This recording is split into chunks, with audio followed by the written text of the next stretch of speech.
McLean County's Unit 5 school district may close an elementary school in Carlock, but now the public is speaking out against that plan. Good Friday evening. I'm Tyler Lopez. And I'm Janice Rebholz. 20 people coming out to the most recent board meeting to show support for keeping Carlock Elementary School and keeping it open.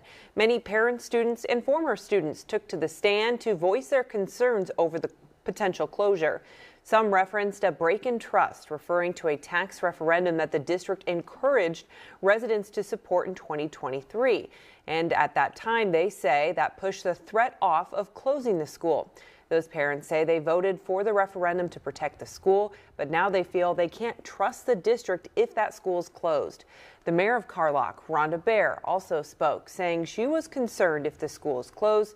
Not only will these students suffer, but she claims studies show closing a school has devastating effects on the community. They include drop in real estate values, decrease in population, business closures and loss of jobs, the inability to maintain life-saving fire and EMS services. There's erosion of the social fabric of the community, including loss of identity and civic engagement.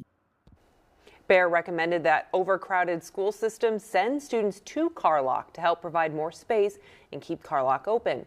Unit 5 is encouraging families and staff to fill out their online survey about the study's findings, stressing a decision has not been made.